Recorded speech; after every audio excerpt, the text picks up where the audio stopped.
the highlights, I think, of my time in public service was the Hamburg summit.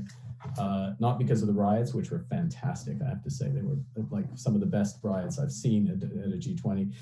Yes, Joel Goldberg from the Suburban newspaper. Yes, sir. On the issue of disorder and chaos, there's been plenty of it in Montreal in the past year and a half from anti-Israel protesters, including recently at Cavendish Mall, where the protesters were able to stay for 2 hours. Police claimed that they couldn't eject them because they hadn't committed a crime, even though there are criminal code provisions that enable them to do so. What would a Poilievre government do to encourage the enforcement of the criminal code in such situations? Thank you very much. After the lost Liberal decade of crime and chaos and breakdown in our society, we can't afford a fourth Liberal term. We need a change to bring law and order and respect.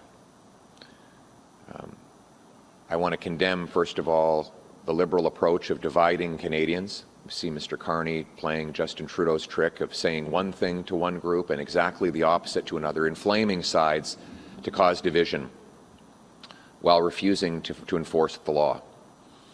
That will end when I'm Prime Minister. I will say the same thing to everyone, everywhere. And I will stand up for the right of Jewish Canadians to proudly live their lives, practice their faith, and enjoy their freedom. That includes wearing a Star of David, a kippah, or having a mezuzah on the door, and doing all of those things in total security. How? Well, we'll be bringing in tougher laws that crack down on hate-based vandalism, on violence and targeted at places of worship. We will bring in more security for places of worship. And we will deport from Canada anyone here on a visitor visa who carries out any crime. And we will prioritize the deportation of those who carry out hate crimes and violence on our streets. Those who are permanent or citizens who do those things, they will go to jail. And they will also, on top of that, there will be massive, crippling financial penalties for hate-based vandalism. And I can assure you they will be penalties that are so massive that there will never be, again, some punk thinking even once about throwing a Molotov cocktail into a Jewish business or firing at a Jewish school. They will pay a severe price for that.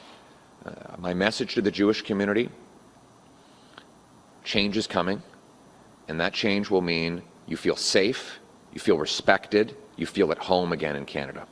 Thank you. En français aussi, s'il vous plaît. So Pierre is asked by this journalist about the chaos in Quebec, in the chaos in Ontario, but especially Montreal, where you can't even ask questions to these people that are protesting against the Jewish state, I guess. Now, they're protesting against Jews, but they're protesting against Zionist Jews, but they're actually just protesting against Jews. And what they're doing is just bringing hate towards another community. And this is not Canada. And Pierre is asked, what will you do about it? Because there's chaos in Montreal. It's like, I'm sick and tired of seeing these people all over the place. And now they're doing public prayers too at the same time. So like they're doing a rally where they're doing a protest and a prayer at the same time. Like, if I'm not allowed to do it in my own country where I'm born, why are you allowed to do it? And why are you hiding your face? And why are you threatening women, asking you why you're hiding your face?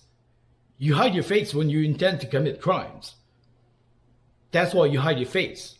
Because you're committing a crime. You're intending to say things that will be criminal. And Mark Carney refuses to enforce the law. Now, Pierre POILIEVRE was asked that. And by the way, 66% of Canadians in 2024 that were polled, including Liberals, 65% said that they are in favor of mass deportations. That's half. They say nearly half of Canadians are in favor of mass deportations, and 65% think there are too many immigrants. 65% say there's too many. And most of these people, though, like when you're in Toronto, and you see like they put their 1 million Hindus all there. Like, why would you put them all in Toronto? How do you want them to integrate to Canada if you put them all in the same place? Like, this is to make people be divisive against each other. It's like, I don't mind that people celebrate their religious, their religions, but like, can you do it like in a place where it's made for that and not in public? Because you offend every other religion when you do that. Anyways, I'm going to leave it at that. Subscribe to the channel if you're new here. Thanks for watching.